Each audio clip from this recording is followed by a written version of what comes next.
He didn't want to begin his presidency by having to unleash a savage assault on Gaza. First of all, because the people of Gaza had already paid hell in the past 15 months. So there wasn't much more that he could do. And secondly, because he didn't want to begin his presidency on such a merciless, heartless note, or his emissary read the riot act to Netanyahu, as in signed the agreement which apparently doesn't differ in any significant way from the agreement that was agreed to in May of this past year. There is a interesting analogy to what just happened with the ceasefire. I suspect nobody among your viewers and listeners will know the lesson to be learned from there is when an American president says stop, it's stop. All this talk about Americans having no power, that Netanyahu doesn't listen, and so on, it's just nonsense. My basic understanding is the following. Number one, January 17th, 2009, Operation Cast Lead ended. That was the Israeli assault on Gaza. At the time,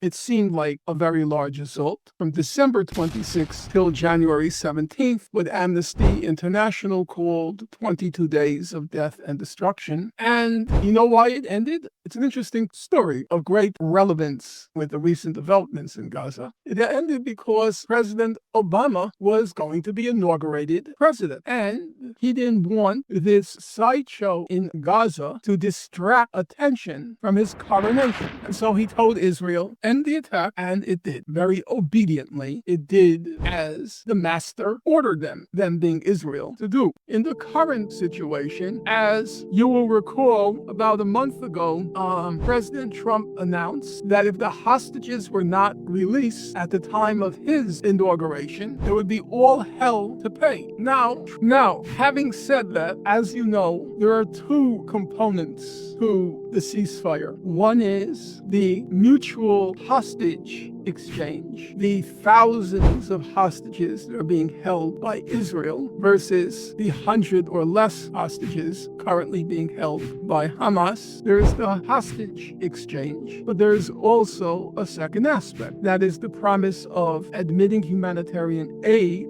on a high level, they say 600 trucks per day, allowing for the reconstruction of Gaza and all the rest. For those who don't know the history, lifting the blockade of Gaza, allowing for the reconstruction of Gaza and all the rest. It was promised after Operation Cast Lead. It was promised after Israel assaulted the humanitarian flotilla, the Mavi Marmara. It was promised after Operation Pillar of Defense in 2012. It was promised after Operation Protective Edge in 2014, and nothing came of it.